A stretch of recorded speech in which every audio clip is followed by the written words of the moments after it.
right now. Pittsburgh's best sports show is about to begin. Call us or tweet us. We've got things to talk about on the Ireland Contracting Nightly Sports Call. Good evening, everyone, and welcome inside the Fan Cave. This is the Ireland Contracting Nightly Sports Call. Bob Pompeani here. You can reach us by calling 412-575-2600. If you want to do it on Twitter, it's at KDPomp or at the Pony Express. Andrew Fillipponi from the PM team joins me up at 93.7 The Fan. On a night the Penguins laid the biggest egg you could lay in the first period of a game. We'll get to that in a second. But first, people still talking about that big win yesterday, and I thought it was the most entertaining game of the year and certainly the biggest win, at least in my opinion, at 28-27, and they have an even bigger one coming up. But the way they did it, coming back despite being down by 10 midway through the third quarter, Andrew, on the road against that team shows you that that's a championship team in the making, that they can win a game like that when I think Washington is a team that learns how to win like that. They haven't done it yet. Yeah, we had a good point made by a caller on our show today that I agree with, that I'm going to steal right now, who said, when you look at the Steelers right now, if you look at every unit, offense, defense, and special teams, where are the holes? Where are the problems with this team?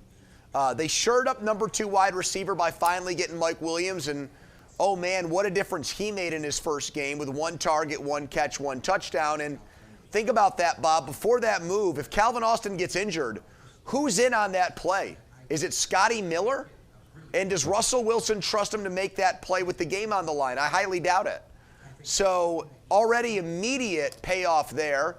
Special teams, yeah, there was the stupid fake punt play, but there was the muffed punt and Ben Skoranek getting involved there, and that set them up for a touchdown. And the defense, yeah, they gave up 27 points, but they held the Washington offense to its lowest yardage output of the season.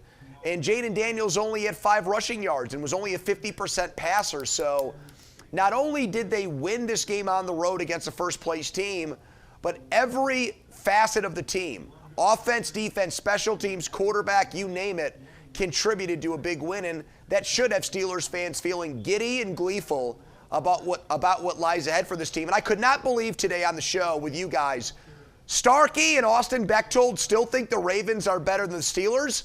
Bob, have they watched their defense play? Well, that's Did what you I tell said. them that? Did you say, Yeah, hey, I said their this defense is stinks? the reason.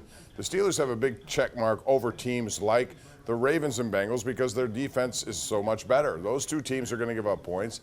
I think the Steelers can do what they did yesterday, and that's not totally stop a team, but they can limit a team and take away maybe its biggest strength. And I think they have done that over the years with Lamar Jackson, even though I think this is a different Jackson with his acumen in the pocket this year. So it won't be easy, but yeah, I think they're a better team right now.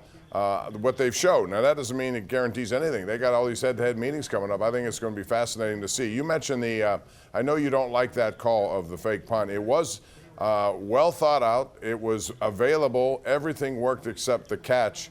And listen, as I said last night to you, the only problem I have with that is it's so deep in your own territory that the risk was magnified. Right. And that's a significant problem to have with it, Bob. It is, but it was also, for those things to work, and I go back to the Super Bowl cower onside kick start second half, you have to have absolutely this surprise element, which was clearly in play yesterday. Nobody in that building, nobody watching, I don't think, ever thought at that point they were going to pull a fake punt, and that's the first step to make one work. Well, but that I think is why the player from Washington drifted away from James Pierre, because he didn't think that the Steelers had the nerve or the audacity to run that play, and they did. He allowed for that opening to exist because probably thinking to himself, go ahead, try to make that play, make that throw if you want from your own 15-yard line. And for me, when you make a decision like that, you have to bake into it the fact or the possibility that there might be player error involved. And when you have a safety throwing the ball to a corner, there's a chance that everything doesn't go according to plan, Bob, and that's exactly what happened. That's why that is such a risky play. And I thought up 7-0, having stopped Washington twice with 2 3-and-outs, they had all the momentum in the game. Why even risk giving anything back to Washington in that situation? But they had done it all week in practice, apparently, and they saw that on tape. They were going to use it to their advantage if they saw the same look. They did. They went for it. And I'll just say that over the years, they have people Justin have been, Fields run plays all week in practice and goal line situations. Right. Why don't they ever use that, They Bob? should. Why don't they ever bring him in for a package? They should, and I thought yesterday there were a couple of those available to him too. But if you have it and you see the look and you want to go for it, this team has been accused of not being risky enough or being too conservative at times. That went the opposite direction, so it was kind of a breath of fresh air. We're going to take a break here, Pony. When we come back, we're also going to talk about what happened to the Penguins tonight, which was an implosion of their own team. Where do they go from here? 412-575-2600. This is the Ireland Contracting Nightly Sports Call. Our GMC Sierra tweet of the night comes from Pro Football Focus. Russell Wilson, quick throws versus Washington. You see the damage there. 13 of 20, 183 passing yards, 3 touchdowns. I can expand that to say in the fourth quarter of games this year. He is 11 for 14 for 216 yards. This is the fourth quarter of the games he's played, 3 of them. 3 touchdowns and a perfect passer rating. So he's done his best work later in the games, and that's what you would expect from a quarterback like that who has all the experience, and that's what Mike Tomlin saw when he made that choice after 6 games. Before I get to Steeler calls and people want to talk about that, Andrew, real quick, the Penguins. This may be a low water mark, maybe not. Maybe there's going to be more of it. Chris Letang was a -4 in the first period. It looked like Ryan Graves had no idea what he was out there to do. Erik Karlsson did his typical display of misreading things and throwing the puck into a danger area, and they lost 7-1. Quite frankly, I was there. There were some big saves made by Nedeljkovic later. It could have been 12-1. They should be clapping their hands and saying, we got 2 points, baby. Yeah, you're right. They should be licking their chops because of the defensive breakdowns, the lack of attention to detail, things that keep coaches up at night. And Mike Sullivan should have a lot of sleepless nights over the last 2+ years. What's become of this hockey team? They committed to these aging guys. They make enough money, though, where the trickle-down effect, how it's affected the roster, the one-year contract guys they brought in largely have been disappointments. The young players, not enough of them are developed within this organization, and that's how you get the rut that they find themselves in. They're not even a bubble playoff team anymore, Bob. They look like a team that's headed toward the lottery, and maybe they'll get the #1 pick again. At this rate, they might, with the way they're playing. All right, let's go to our #1 Cochrane Go One Better caller of the night. It's going to be Scott on line 2. He's from Lebanon County. Hello, Scott. What's up?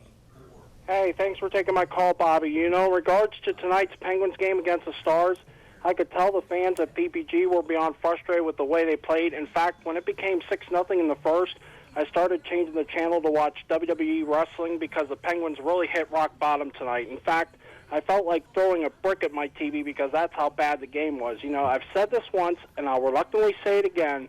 Sully has to go. Bottom line. Well, I mean, there are multiple chefs in this bad kitchen right now. It starts with Dubas, too. I mean, he's made some bad moves. Everybody was so excited about Karlsson. It looks like a bad trade, and you're on the hook for $11 million a year on this guy, and then you have Ryan Graves, who is just regressing. I thought he'd be better in year 2. He's been worse, and then the aging guys are not doing what they're supposed to do. And how much can you expect from them? They can carry only so much, Andrew. So this is a multi-layered problem, and the goaltending is right up in the air right now. Starts there with that signing. It is. One of the things that Ron Hextall was guilty of was not surrounding the aging stars with better supporting cast members. And those guys were still productive, and it was the players around them who were letting them down. We're seeing it again. Malkin leading the team in goals. You have Sidney Crosby. He just had an amazing week when they went and beat Anaheim and Montreal, and 2 weeks ago was just their best player by far. Looked like vintage Sid. But Dubas is now doing the same thing. It's history repeating itself. You mentioned the 2 deals. The Jari contract, one of the worst contracts in professional hockey right now. A 5-year deal. The guy gets called up, Bob. You thought he was going to play tonight. He was up in the press box with you. He would have been better playing based on what I saw, but what the heck? You're right. I thought he would. I guarantee he'll play Wednesday. He should, right? Would you play him? Why is he here? I mean, if you're trying to get his confidence back, would you play him at home in front of those guys? He'll give up 2 goals in 5 minutes, and they'll boom off the ice again. You might as well save him for the road against Columbus. Well, that's not an easier situation either, although, you know, it's at some point you just got to man up and face the issues and go for it. Let's go back to the lines. We have Dave in Export. Hey, Dave, how are you? Hey, guys, how you doing tonight? Good, thanks. Hey, Dave. Hey, I just got to say, the Penguins aren't just bad, man. They're pitiful. I don't know. I just don't know about them They're guys. not getting. They have Sam Poulin up. What's he going to do? They have all these guys, little tiny contracts, similar to what the Pirates did. Matt Nieto, Exactly. Noel, Grizzlick. Grizzlick. All these. Okay, what are they? They're not adding anything to this team, and they cost extra money to do. So, Bob, how about the Jake Gensel trade? Oh, we heard so much. Oh, they got Michael Bunting back. Yeah. He's such a tough guy to play against. All these great prospects they got back from Carolina. Where the hell are they? Where's Bunting's Michael been Bunting? healthy scratched at times. Where's Exactly. Michael Bunting? He has, one goal this year, and that's it? All of that is bad. All right, let's move along to Steeler talk. We got Josiah in San Antonio, who calls us once in a while. Nice to hear from you, Josiah. What's up? Hey, Bob. Hey, Andrew. Last night, I was frustrated. I know the Steelers won, but that was Joey Porter's worst game. I mean, he had so many holding penalties, so many penalties that almost cost us the game. Even the one that put the team on the 1 yard line just made me frustrated. And then last but not least, and I keep calling about this topic, why aren't they getting far more involved? He only had 3 receptions yesterday. I mean, come on, Art Smith. Yeah, I would. I think, ultimately he will. He should. I think not only him, but Washington. As far as Joey Porter, he plays that way. I mean, he's done that since he was been in college. There's a lot of grabbing and hands work. They're not going to call it every time. So, Andrew, he can get away with it a lot, but yesterday he didn't get away with it at all. There was also a face mask in there. There are weird penalties as well in that game, but that's just the way he plays it. He's a cover guy. He's going to do what he can and get as much away with in front of an official as he can get away with. It's a dog-eat-dog world. I mean, when you get matched up against number 1 corners all the time, you're not going to win them every week. And so I agree with Josiah. Terry McLaurin did get the much better of that one. But it's not like Joey Porter Jr. has been killing them against top receivers all year. In fact, he's had great games. He stood up against better receivers than McLaurin and limited them and kept them from having huge games. But, yeah, it's a bad week. We'll see, because what's going on with Dante Jackson? Is he going to be out against Baltimore? And if he is, does that mean that Cam Sutton is next man up, or are we going to get more of the James Pierre show? James Pierre got his head screwed on straight after dropping that ball. I give him credit for that, because he could have gone in the tank big time after that horrible play. Instead, he stepped into a bigger role, Bob, and actually I thought held his own in that game. Yeah, he did. He absolutely did. And you might have to see Cam Sutton there. Who knows? Let's go to Dave on the north side. Dave, thanks for joining us here on the Ireland Contracting Nightly Sports Call. This Steeler team is this is the best depth we ever had in the last 45 years. I remember the '79 team when we had all those linebackers, all those running backs, all the wide receivers. The only weaker part was that a backup quarterback. Well, you might be forgetting about 2005 and 2008. You've slumped all the way back to, I mean, come on now. This is still 9 games, and there's still a work in progress. I'm not going to compare them to those teams yet. Has it been better than the last 5 years? Sure. I think there's a lot, and the quarterback play has a lot to do with that, Pony. Definitely. I mean, Russell Wilson has, I think, made George Pickens a better receiver. He's brought out a little bit in Van Jefferson and Calvin Austin, which we didn't see as much with Justin Fields. Freiermuth did not have a lot of touches in targets, but he made his plays count. They were all big plays, including that one to extend the drive right before he threw the touchdown pass to Mike Williams. So he's making those plays count. He didn't have a great running game yesterday to help him out, which surprised me. I thought given Washington's run defensive struggles, it would have been a banner day for Najee Harris again, and it was looking that way for Jaylen Warren until he fumbled. And I agree with Gene Steratore on that, Bob. I mean, forward progress was stopped. He was running. He was being pushed to the side, not forward. He wasn't trying to get yards ahead. He was getting yards or moving laterally. So I thought they should have whistled that one dead, and that shouldn't have been a fumble. But I guess things worked out in that game because they could have easily called that Zach Ertz catch a first down on the field, Bob. Yeah, I thought that was a first down, actually. I really did. You can slow it down any way you want.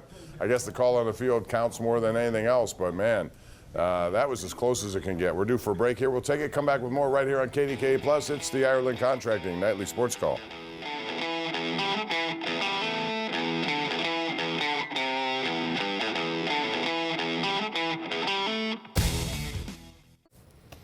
KDKA News at 11 starts in about 6 minutes from right now. Ken Rice is manning the anchor desk. Hey, Bob, tonight a parent charged in the death of a Fayette County toddler. We have details plus President-elect Trump making the first hires of his second administration and how the Pittsburgh community is honoring veterans today. All coming up at 11, Bob. See you then. All right, K. Rice, appreciate that. All right, Pony, let's talk about the Ravens real quick. A very interesting matchup. They're 3.5-point home underdogs are the Steelers. Kind of a nice place for them to be in. They could use that, I think, to their advantage. Is that the right line for this game, in your opinion? No, I think you should be lower than that. To be honest with you, I think these games usually are 3-point games, so it should be more like 3. And the Steelers should feel great about that. Mike Tomlin can sell it to his team all week and say, look, we got the better record. We're in first place. We're at home. And they still don't think you're better than these guys. And he loves playing that underdog card, and I think he'll do that even though his Steelers have beaten the Ravens in 7 of their last 8 meetings, Bob. Yeah, he's definitely had whatever it needs to shut down Lamar Jackson. I look, though, at this team, and I see, I'm not sure if Isaiah Likely is going to be back, but I really like their 2 tight ends. I really like what they got in Zay Flowers. I will find it interesting to see how they defend Lamar Jackson. They did a good job keeping Daniels in check so that he couldn't have any lane to run in. What do you think they employ here? Do they just sit back, kind of zone it against him, or what would you do to stop him this time? No, I'd get after him. I'd want to hit him on every play. I'd want to punish him.